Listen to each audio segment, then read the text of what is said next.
বাঁচান স্যার, আমি দৌড়ে আপনার কাছে চাইছি স্যার। আরে তুই এটা কি বলছিস? তোর পেছনে গুন্ডা ধাওয়া করেছে মানে? স্যার আমার এই গুন্ডারা ধাওয়া করছে স্যার, আপনার বাসার নিচেই গুন্ডা আছে, আপনি তাড়াতাড়ি গুন্ডার কাছে যান, গুন্ডাকে ধরেন, নয়তো ওরা আমার মাইরে ফেলাবো স্যার। আচ্ছা ঠিক আছে, আমি এক্ষুনি যাচ্ছি। হ্যাঁ স্যার, তাড়াতাড়ি যান স্যার, আরে, আপনি কিছু একটা যাচ্ছি করেন তো। স্যার।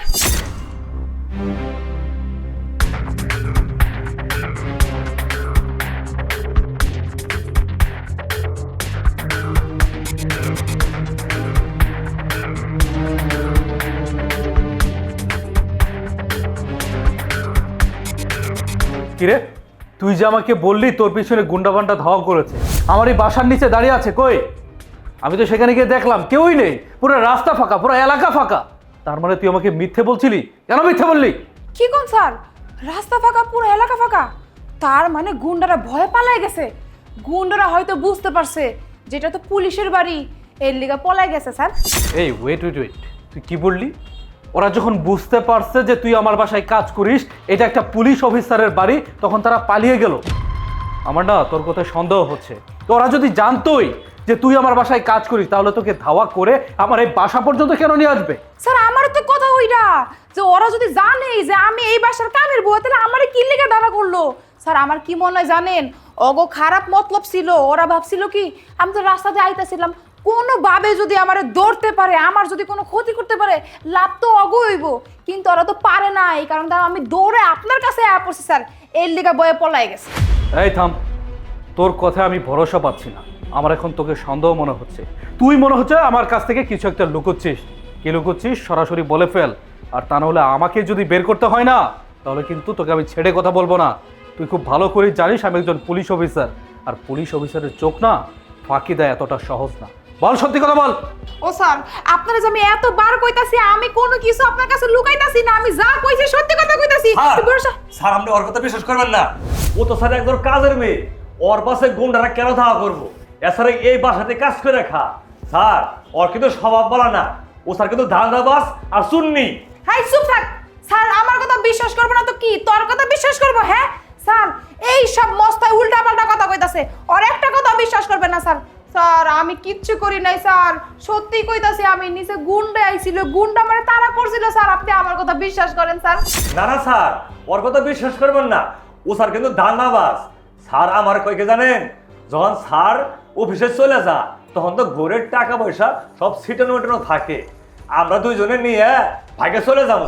স্যার ও কিন্তু ধান্দাবাজ, ওরে ছাড়েন না। এই মস্ত, তুই যদি আমার নামে আরেকটা উল্টা পাল্টা কথা কইছিস না স্যারের কাছে, তাহলে কিন্তু তোর খবর আছে, আমি কিন্তু তোর খবর করে স্যারম কয়ে দিলাম। স্যার আমি আপনার হইছে বিশ্বস্ত কামের বুয়া, আপনার বাসায় আমি এত বছর ধরে কাম করি, লাখ লাখ টাকা আপনি সরাইছি না রাখেন স্যার, কখন আমি এই জায়গার কুড়াটা ওই জায়গা পর্যন্ত সরাই নাই। আর এই মস্ত কি কয় আমি নাকি টাকা সরামু, জীবনও না স্যার, বিশ্বাস করেন আমি শুনি না স্যার, আপনার টাকা যেমন ছিল অমনই আছে স্যার, আমি 1 টাকাও সরাই নাই স্যার। ও ইচ্ছা করে আমার ফাঁসানোর লিগে আপনার কাছে এসব কান পড়া দিতেছে, জানি আপনি আমার এই বাসা থেকে বার করে দেন। এই তোরা থাম। কিরে দাঁড়া, তুই সত্যি করে বল, তুই এখানে কিসের জন্য এসেছিস এইভাবে? আমার না তোকে দেখেই সন্দেহ হচ্ছে, তুই কি সত্যি কথাটা বলবি নাকি নিজে ইচ্ছা? কি ব্যাপার? আমার এই টেবিলের উপরে পরিপূর্ণ টাকা ছিল, পুরো টেবিল টাকা দিয়ে ভরা ছিল, এখানে টাকা কম কেন? টাকা তুই নিয়েছিস? কই স্যার, আপনার টাকা তো এরকমই সাজানো গুছাই না ছিল, যেরকম ছিল ওরকমই আছে স্যার, আমি কোনো টাকা টুকা নেই নাই স্যার। স্যার স্যার দেখেন, ও পিছনে কি জানি লুকাইতেছে। স্যার স্যার কাগজ বলতে দেখা যা, স্যার ওটা ঘুরতে কর। হ্যাঁ স্যার, আমি পিছনে কিছু লুকাইতাছি না স্যার, আসলে অনেক কাম করছি তো স্যার, আমার 2টা হাত না অনেক ব্যথা হয়ে গেছে, এর লেগা কবজি 2টার আমি পিছনে হাত দিয়ে ডাইকা টান টান করতেছিলাম। এই, আমি তোকে ঘুরতে বলেছি না? ঘর বলছি, ঘর। ঠিক আছে স্যার, ঘুরতেছি।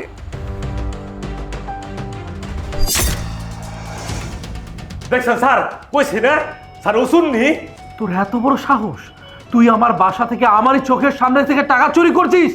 আরে তুই হয়তো বা ভুলে গিয়েছিস এটা একজন পুলিশ অফিসারের বাসা, আর তুই সেখানে কাজের মেয়ের কাজ করিস। তুই একটা কাজের মেয়ে হয়ে কিনা আমারই চোখের সামনে থেকে এতগুলি টাকা চুরি করছিস? তোকে আমি এমনি এমনি ছাড়বো না। তুই যে টাকাগুলো চুরি করছিস সবগুলা বের কর, আর তা না হলে না তোর অবস্থা আমি খারাপ করতেছি। বের কর বলছি। স্যার আমি আপনার এই কয়টা টাকাই চুরি করছিলাম, আর কিছু চুরি করি নাই।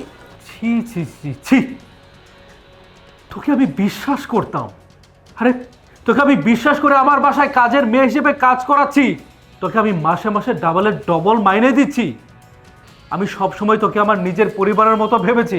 আমি এইটা ভেবেছি যে আমার বাসায় যারা থাকে তারা আমার পরিবারের এক একটা মানুষ।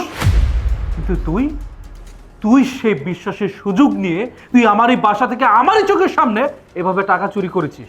না জেনে আমার চোখের আড়ালে আর কত টাকা পয়সা চুরি করেছিস। তুই এতদিন যাবত আমার বাসা থেকে যত টাকা চুরি করেছিস সব টাকা তোর কাছ থেকে আমি বের করব।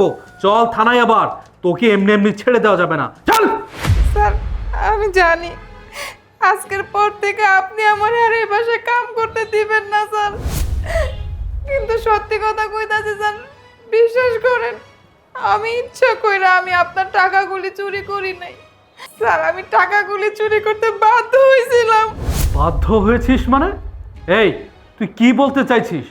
যা বলার তাড়াতাড়ি সম্পূর্ণ ক্লিয়ার করে বল, আমার হাতে সময় নেই। তোকে নিয়ে আজকে আমি উচিত শিক্ষা দেব। বল তাড়াতাড়ি। স্যার এই দুনিয়াতে আমার মা ছাড়া আমার আর কেউ নাই। আমার মাটা অনেক অসুস্থ স্যার। আমার মায়ের অপারেশনের লেগে 10 লক্ষ টাকা লাগবে। ডাক্তার কইছিল আজকের মধ্যে যদি আমি 10 লাখ টাকা পরিশোধ না করতে পারি তাহলে আমার মারে বাঁচানো যাইব না, আমার মার অপারেশন হারে করব না। আমি তো গরিব মানুষ, এত টাকা কই থেকে পাবো কোন? আমাকে আত্মীয় স্বজনদের কাছে সাহায্য চাইছি, কেউ আমার 1 টাকা দিয়ে সাহায্য করেনি। সবাই আমার অপমান করে দূর দূর করে তাড়ায় দিচ্ছে স্যার। আর আপনি তো অনেক টাকার মালিক, আপনার টাকা জায়গায় জায়গায় সরাই না সিধাই না থাকে। এর লেগে আমি মনে করছিলাম স্যার এত টাকার হিসাবটা আপনি রাখবেন না।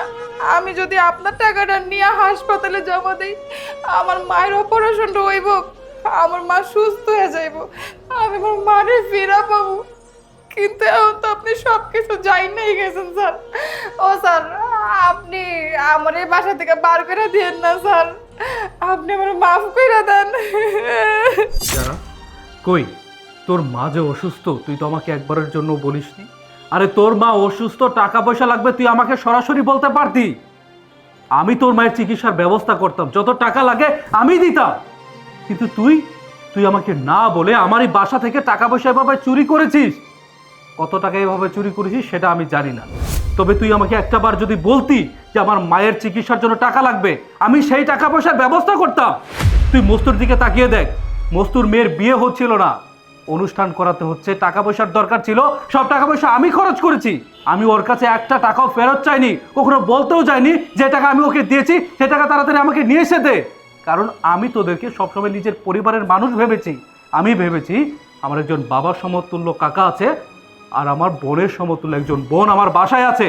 আমি তোদের দুইজনকে সবসময় আমার নিজের পরিবার হিসেবে দেখি, আমার কাছের মানুষ হিসেবে দেখি।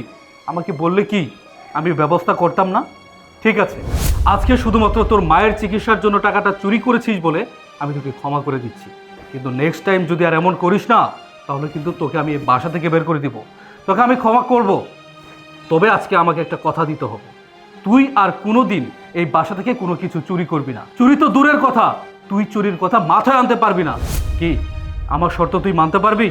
ও স্যার আমি আপনার কথা দিতেছি, আমি আর কোনোদিনও আপনার টাকা না করে ধরবো না স্যার। চুরি করো তো দূরের কথা স্যার, আপনি মস্তর মতো আমারও সাহায্য করবেন স্যার। আমার মায়ের চিকিৎসার লিগে আপনি আমার টাকা দিবেন। হ্যাঁ, তুই কোনো চিন্তা করিস না, তোর মা আবার আগের মতো সুস্থ হয়ে যাবে। যা এবার। আচ্ছা স্যার ঠিক আছে, আমি এখনই আমার মার কাছে যাইতাছি, আমার মা সুস্থ হয়ে যাইবো। মতো কাকা, হ্যাঁ খেয়াল কর।